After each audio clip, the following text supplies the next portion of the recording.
Doctor Mohammad Yunus স্যারের সাথে সাক্ষাৎ করে পুরো হাতিয়ার জন্য 21.5 কিলোমিটারের স্থায়ী ব্লকবাদ এবং বেড়িবাঁধের প্রজেক্ট তৈরি করিয়েছি।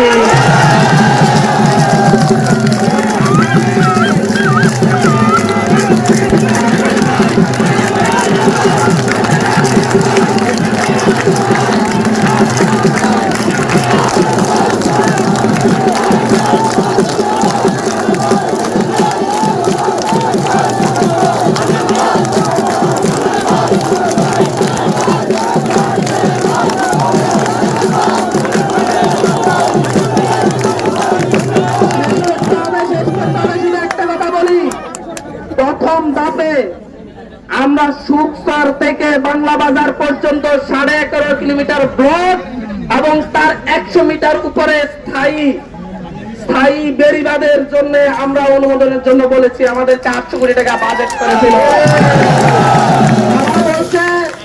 800 কোটি টাকায় কাজ করতে হবে। আমি ইউনূস স্যারের সাথে দেখা করে বলেছি আমাদের 800 কোটি টাকা হবে না, 2100 কোটি টাকা লাগবে। 2100 কোটি টাকায় প্রথম ধাপে 11.5 কিলোমিটার কাজ হবে ইনশাআল্লাহ।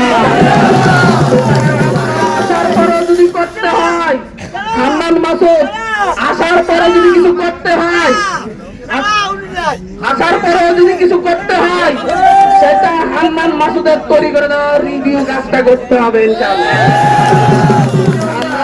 আজকে এখানে বলছি ইনশাআল্লাহ সুকসর বলেন, এরপর হচ্ছে আপনার সরকিং এর সর্বগুলা বলেন, সরিশ্বরের অন্যান্য অঞ্চল বলেন, হাতিয়ার যত জায়গায় কাজ হয় নাই সবগুলার কাগজপত্র আমার বাসায় সব আমি নোট করে রেখে অফিসিয়াল তৈরি করে রাখা হয়েছে।